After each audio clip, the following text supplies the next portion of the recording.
예, 우리가 한번 본문을 다루었던 내용인데 우리 성도님들이 이 내용을 조금 더 깊이 있게 알기를 원해서 같이 말씀을 나눕니다. 다윗이 하나님의 훌륭한 종이라는 것은 말할 나위가 없습니다. 구약을 통틀어서 다윗만큼 하나님을 기쁘시게 한 사람은 없을 것입니다. 그런데 다윗도 연약한 인간입니다.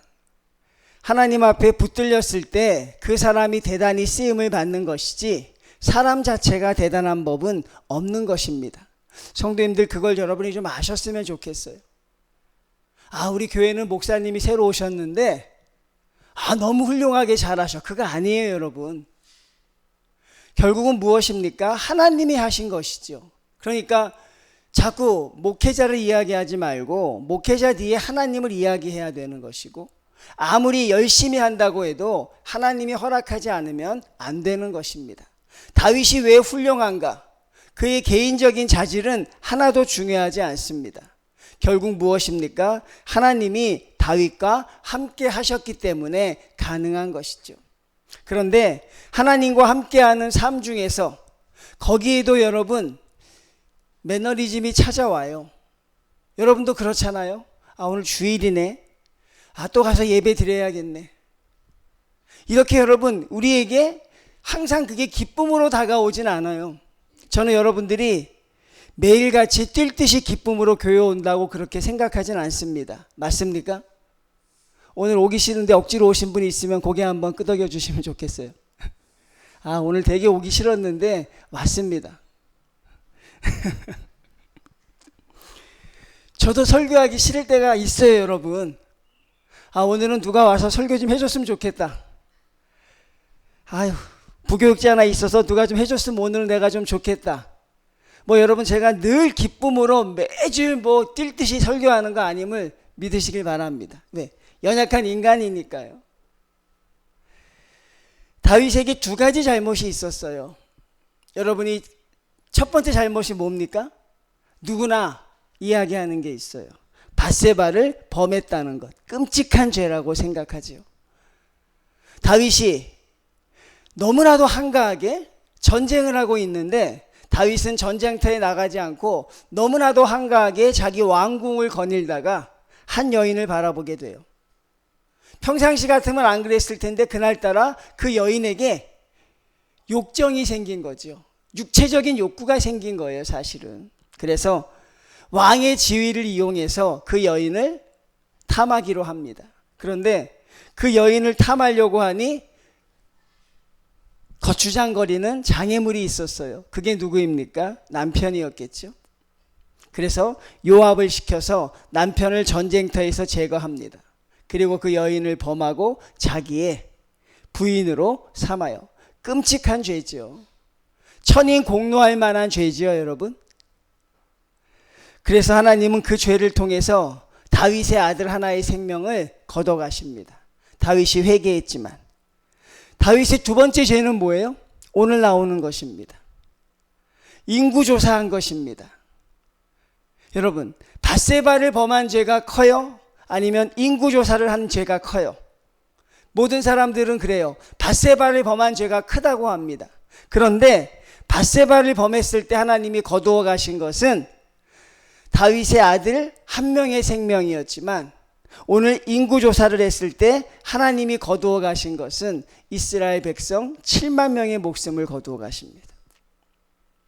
하나님이 어떤 죄에 대해서 더 분노하고 계십니까? 여러분, 그걸 아셔야 돼요. 하나님이 어떤 죄에 대해서 더 분노하십니까? 바로 인구조사를 한 죄에 대해서 하나님이 더 분노하시는 거예요. 여러분, 하나님은 저와 여러분의 연약함을 아십니다. 다윗이 하나님의 사람이었지만 그는 연약했어요. 그러니까 어쩔 수 없이 인간의 본능이라고 할 수 있는 그 욕구에 이끌렸습니다. 하나님은 그것을 인간의 연약함으로 감싸주시는 분이에요. 여러분 아십니까? 우리 인간이 연약함으로 지은 죄, 여러분 그거는 죄의 결과는 무섭지만 하나님은 그것을 여러분 그렇게 막 심하게 우리를 막 추궁하거나 책망하진 않습니다. 베드로가 인간의 연약함으로 그렇게 많이 무너져도 결국 하나님이 그를 쓰시잖아요. 그런데 인구 조사의 죄에 대해서는 하나님이 단호하신 것이죠. 여러분, 인구 조사의 이 죄는 무슨 죄입니까? 바로 교만한 죄입니다. 성도님들, 성경에서 교만을 뭐라고 합니까? 패망의 선봉이라 그래요. 교만해서 망하지 않은 사람은 없다는 것입니다. 인간적인 연약함에 이끌려서 한 여인을 범하고 그 남편을 죽이는 죄를 지었지만 하나님은 그 죄에 대해서 그렇게 크게 분노하지 않으신 것 같아요. 그런데 오늘 다윗이 인구조사를 시작하게 된 것은 하나님이 너무나도 크게 분노하시죠. 바로 그 내면에는 뭐가 있는 거예요? 교만한 마음이 있는 것입니다. 여러분, 제가 성도님들을 사랑하는 마음으로 진심으로 권면합니다.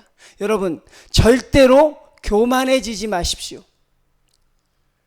인간적인 연약함으로 때로는 하나님의 마음을 아프게 할지라도 절대로 교만해지면 안 된다는 것이. 1절 말씀 봅니다. 사탄이 일어나, 이거부터 잘못된 거죠. 사탄이 일어나 이스라엘을 대적하고 다윗을 충동하여. 말씀을 연구해 보면 여러분, 사탄은 스스로 다윗을 충동할 수 없습니다. 여러분 아십니까? 사탄 스스로가 다윗을 충동할 수 없어요. 뭐가 있었던 것이에요? 혹시 아시겠습니까? 뭐가 있었을까요? 하나님의 허락이 있었어요. 하나님의 허락하심 없이는 사단은 저와 여러분을 충동하지 못해요. 하나님이 욥을 시험할 때도 사단이 하나님의 허락을 받지요. 마찬가지로 사탄이 일어나서 다윗을 충동하는 것도 하나님이 허락하신 것이죠. 하나님이 왜 허락하십니까? 이스라엘의 죄를 벌하기 위해서, 이스라엘을 하나님이 꾸짖기 위해서 사단을 이용하는 것이죠. 그리고 하나님은 원합니다. 그 시험에서 여러분들이 이겨내기를. 시험 문제를 냅니다. 이 문제를 풀지 못하면 너는 큰 어려움을 당할 것이다. 그러나 이 문제를 풀어내면 내가 너를 용서할 것이다. 하나님이 우리에게 그렇게 시험의 문제를 내는 것입니다. 사단이 충동해서 다윗이 이스라엘을 계수하게 합니다. 숫자를 쉬게 합니다. 여러분, 숫자를 쉰 것 자체가 잘못일까요? 아닙니다. 민수기에 보면 인구조사를 2번이나 해요. 민수기가 뭡니까? 백성의 수를 세는 것이잖아요.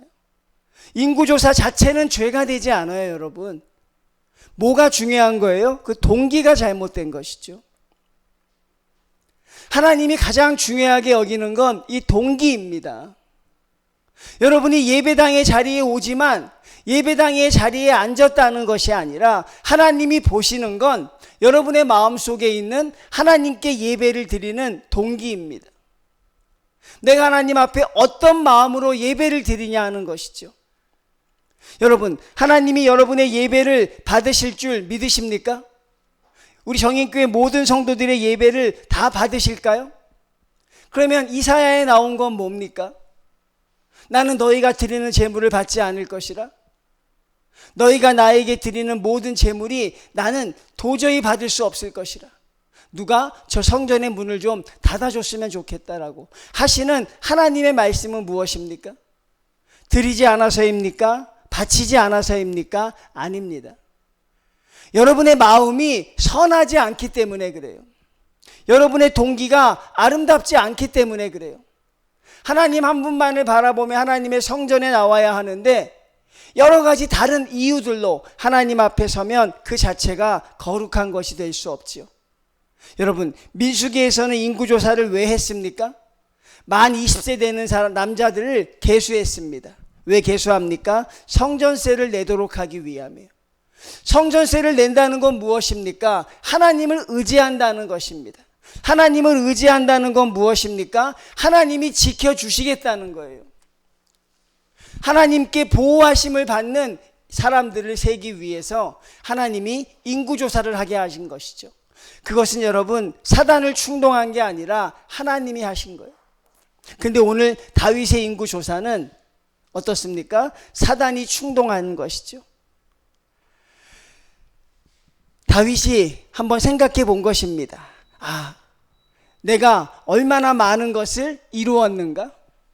내가 얼마나 많은 것을 내가 이스라엘 백성과 함께 여기까지 왔는가? 그걸 보고 싶었던 것이죠. 성도님들, 그걸 단순하게 나타내는 게 무엇입니까? 바로 숫자입니다. 오늘날 우리를 많은 사람들 속에서 살아갈 때 보면 우리가 숫자로 표현될 때가 많지요. 숫자로 우리가 매김을 받을 때가 많습니다. 교회의 목회자들도 교인이 몇 명이나 되십니까? 몇천 명 됩니다. 그러시군요. 항상 모든 걸 숫자로 평가하죠.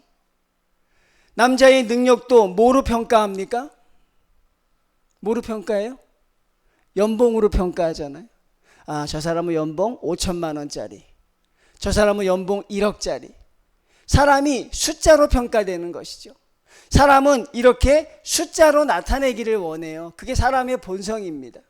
여러분, 다윗이 지금 인구를 센다는 것은 뭐예요? 하나님이 다스리시는 신정 국가에서 벗어난 것이에요. 하나님이 다스리고 하나님이 함께 하셨다는 전쟁에서 한 번도 다윗이 의문을 품지 않았는데 이때 다윗의 마음에 의문이 풀기 시작하는 거죠. 왜? 사단의 시험에 넘어가는 것이. 우리는 늘 실수하지 않아요. 우리는 늘 넘어지지 않아요, 여러분. 그런데 어느 때인가 사단의 시험 앞에 우리가 제대로 넘어지게 될 때가 있는데 다윗이 그러했다는 것입니다. 다윗이 왜 인구조사를 했는지 여러분 한 가지 더 동기가 있어요. 그게 뭐냐면 사울의 나라보다 자기의 나라가 더 위대하다는 걸 보여주고 싶기 때문이죠. 인구조사했을 때 여러분 어떻게 말합니까? 정확하게 숫자가 나오죠. 이스라엘 중에 칼을 뺄 만한 자가 110만 명이요, 유다 중에 칼을 뺄 만한 자가 47만 명이라. 숫자로 나타낸 이유는 무엇입니까? 이게 사울의 나라보다 이 숫자가 5배나 6배가 더 많았다는 거죠. 무슨 말인지 알겠어요? 사울이 다스리던 나라보다 다윗이 다스리는 나라는 이렇게 큰 부국을 이루었다. 무엇입니까? 결국 하나님이 아니라 다윗 자기가 높아지기 위해서 그런 거죠. 전임자와 비교해서 내가 그보다 뛰어나다, 사울 왕보다 내가 더 훌륭한 왕이다, 그것을 나타내기 위해서 다윗은 인구조사를 하기 시작한 것이죠. 그 동기가 아주 불손한 것이죠. 왜? 하나님의 자리에 다윗이 앉으려고 하였고 남과 비교 우위를 범하기 위해서 그가 스스로 인구조사를 택했기 때문입니다. 거기에 하나님은 없습니다. 다윗만 있습니다. 인구조사를 여러분 얼마나 했을까요? 무려 10개월에 걸쳐서 합니다. 하나님이 시키지도 않은 일을 가지고 모든 국력을 거기에 낭비하고 있는 거예요. 참 안타까운 일이죠. 사단이 우리의 마음을 충동할 때가 있어요. 사단이 여러분을 유혹할 때가 있습니다. 그 시험에서 이겨내야 우리는 하나님의 성도로 우뚝 서갈 수 있는 것이죠. 3절 봅니다. 요압이 아뢰되 여호와께서 그 백성을 지금보다 100배나 더하시기를 원하나이다. 내 주 왕이여, 이 백성이 다 내 주의 종이 아니니까 내 주께서 어찌하여 이 일을 명령하시나이까? 어찌하여 이스라엘이 범죄하게 하시나이까 하나. 여러분, 요압이라는 사람은 어떤 사람이에요? 늘 다윗의 발목을 잡았던 사람이에요. 요압은요, 그렇게 은혜롭고 그렇게 의로운 사람도 아닙니다. 그런데 요압이 오늘 요압답지 않은 말을 해요. 내 왕이여 알겠습니다 하는 것이 아니라, 왕이여, 하나님이 함께 하시는 나라인데 하나님이 이 나라와 언제나 함께 하시지 않겠습니까? 어찌하여 이런 일을 하시려고 합니까? 교회에 많은 성도들이 말을 합니다.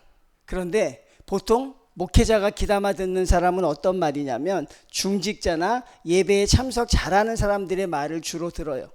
그런데 때로는 말입니다.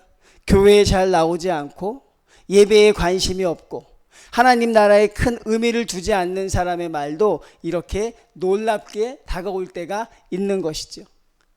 요압이 이런 말을 하다니 너무나도 놀랍습니다. 요압이 어떤 사람이에요? 다윗이 밧세바의 남편 우리아를 죽이러 전장터에 보냈을 때 누구를 보냈어요? 요압을 보냈습니다. 요압은 언제나 하나님의 나라와 그렇게 반대되는 입장에 많이 섰던 사람인데 오늘 다윗에게는 이런 말을 하는 것이, 우리가 사단의 유혹에 넘어갈 때 하나님이 우리를 보호할 수 있는 그런 장치들을 만들어둬요. 깨달음이 있습니다. 때로는 자녀를 통해서, 때로는 남편을 통해서, 때로는 직장을 통해서 내가 이렇게 가고 있는 것이 잘못되고 있다는 것을 알게 하고 깨닫게 합니다. 하나님이 우리를 지키시기 위해서 하나님이 사용하지 않던 요압 같은 사람도 사용해서, 왕이여 이렇게 하시면 안 됩니다, 이것은 하나님이 기뻐하지 않습니다라고 말하는 것이죠. 사람은 언제나 하나님의 뜻에 순종하며 살아야 하는데 우리가 주의 말씀에 순종하지 못할 때가 있습니다. 언제입니까? 우리가 평안하고 우리가 형통할 때입니다. 다윗이 언제 밧세바를 범했습니까? 전쟁터에 나가지 않고 한가하게 자기의 궁을 거닐 때 그는 밧세바를 범합니다. 여러분, 인구 조사를 10개월이나 했다는 건 무엇일까요? 그 나라가 굉장히 평안했다는 것이에요. 매일같이 전쟁하는 그 나라가 인구조사를 10개월이나 할 정도로 시간을 썼다는 것은 무엇입니까? 하나님이 이스라엘에게 큰 평화를 주셨다는 것이죠. 그런데 다윗은 그 평화의 시간을 어떻게 합니까? 하나님의 나라를 위해 쓰지 못하고 자기의 이름을 높이는데 쓰고 맙니다. 왕의 명령이 요압을 재촉한지라 드디어 요압이 떠나 이스라엘 땅에 두루 다닌 후에 예루살렘으로 돌아와 요압이 백성의 수요를 다윗에게 보고하니 이스라엘 중에 칼을 뺄 만한 자가 110만 명이요 유다 중에 칼을 뺄 만한 자가 47만 명이라. 이 인구만 합치면 얼마입니까? 150만이죠. 여기에 누가 들어가요? 아이가 있을 것이고 또 여자들이 있을 것이고 또 다른 사람들이 있을 것입니다. 합쳐보면 거의 한 600만 명 정도가 된다는 거예요. 다윗이 이루었던 부가 그렇게 대단했다는 것이죠. 하나님이 주신 축복이 그렇게 대단했다는 것인데 다윗은 그것을 깨닫지 못하고 내가 가진 것으로 무엇을 할 수 있을까? 그것을 고민하고 있습니다. 하나님의 은혜는 우리에게 다가오는 것이고 선물로 주시는 것입니다. 여러분이 무엇인가 잘했기 때문이 아니라는 것입니다. 여러분이 지금 이렇게 된 것 전적으로 하나님의 은혜임을 고백하실 수 있습니까? 여러분, 하나님의 은혜입니까? 아니면 하나님과 여러분의 합작품입니까? 내가 하나님을 도와서 여기까지 온 것입니까? 내가 하나님과 합력해서 여기까지 온 것입니까? 아닙니다. 하나님이 홀로 우리를 인도하여 주신 것입니다. 하나님이 저와 여러분을 택하셔서 여기까지 오십니다. 내가 무엇이 있어서가 아니라 하나님이 나와 함께 하셔서라고 고백할 수 있는 우리 성도들이 다 되셔야 된다는 것이죠. 여러분, 내게 무엇이 있는가 그것을 돌이켜보지 마십시오. 내가 무엇을 할 수 있는가 그것을 생각하지 마시고 하나님의 은혜 앞에 하나님이 나를 어떻게 사용하실 것인가 그것을 생각하는 성도들이 되셔야 합니다. 7절입니다. 하나님이 이 일을 악하게 여기사 이스라엘을 치심해. 하나님이 이 일을 악하게 여기사 이스라엘을 치십니다. 그리고 다윗에게 세 가지 죄를 제안하죠. 여러분 다 아시죠? 다윗이 어떤 걸 택합니까? 나는 하나님의 뜻에 맡기겠다고 하며 세 번째 선택을 하게 됩니다. 8절이 중요합니다. 다윗이 하나님께 이르되 내가 이 일을 행함으로 큰 죄를 범하였나이다. 이제 간구하옵나니 종의 죄를 용서하여 주옵소서. 내가 심히 미련하게 행하였나이다 하니라. 하나님의 말씀 앞에 저는 성도님들이 돌이키기를 잘하는 성도들이 되기를 바랍니다. 여러분, 하나님이 우리에게 끊임없이 돌이키라고 합니다.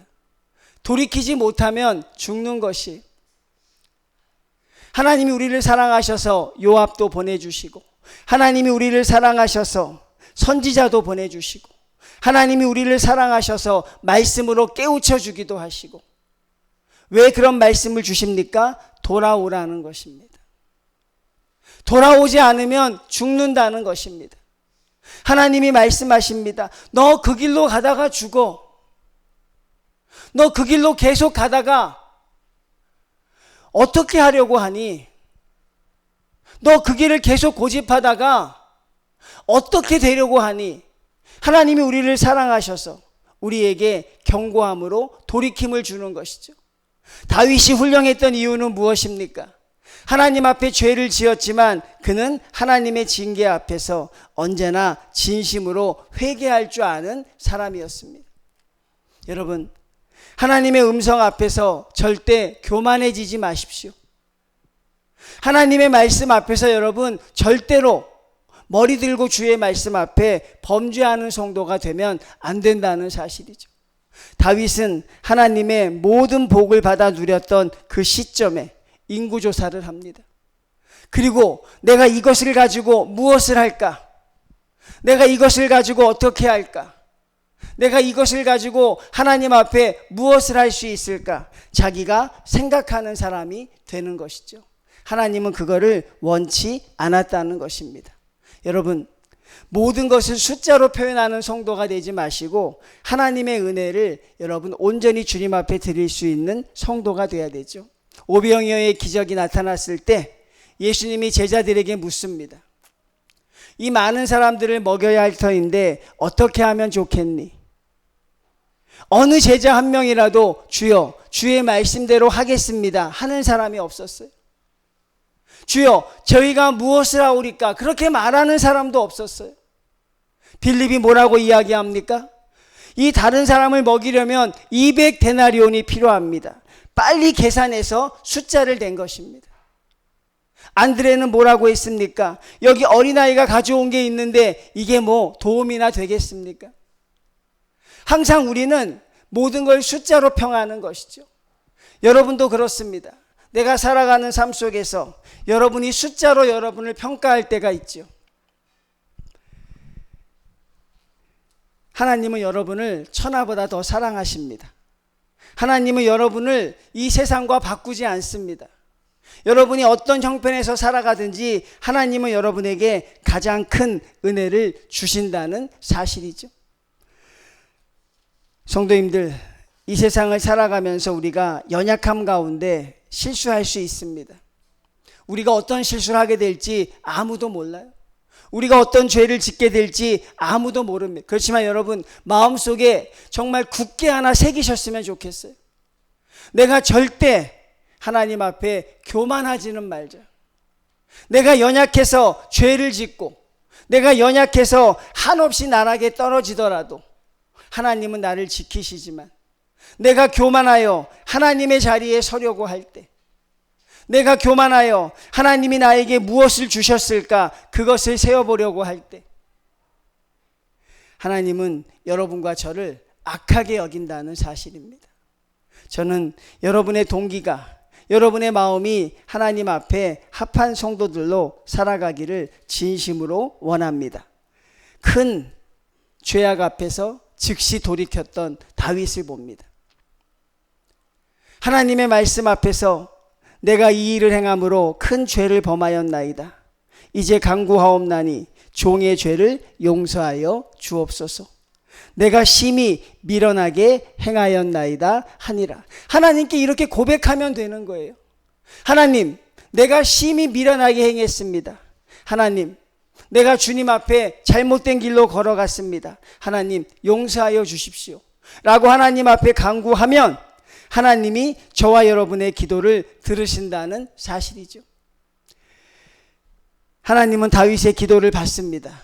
그리고 여러분, 하나님은 다윗을 통하여 이스라엘 백성, 예루살렘 성전이 서게 될 그 땅을 찾는 계기가 바로 다윗의 인구조사로 연결시켜 주시죠. 하나님 앞에 기도하지 않으면 나의 죄는 죄로 끝납니다. 근데 하나님 앞에 기도하면 나의 죄가 하나님의 은혜의 통로가 된다는 거예요. 나의 이 죄악이 하나님의 영광을 드러내는 밑거름이 된다는 것입니다. 우리의 잘못이 하나님 앞에 쓰임받을 수 있는 기회를 다윗은 보게 되었다는 사실이죠. 사랑하는 성도님들, 실수할 수 있습니다. 넘어질 수 있습니다. 그렇지만 인구조사를 했던 다윗의 실수는 범하지 마시기를 바랍니다. 하나님이 주셨던 것을 내 것인 양 착각하여 그것을 세는 다윗과 같은 그런 교만의 자리는 이르지 마시기를 바랍니다. 그리고 어려움이 임했을 때 하나님의 말씀 앞에 즉시로 회개할 수 있는 우리 믿음의 성도들이 다 되시기를 주님의 이름으로 축원을 드립니다.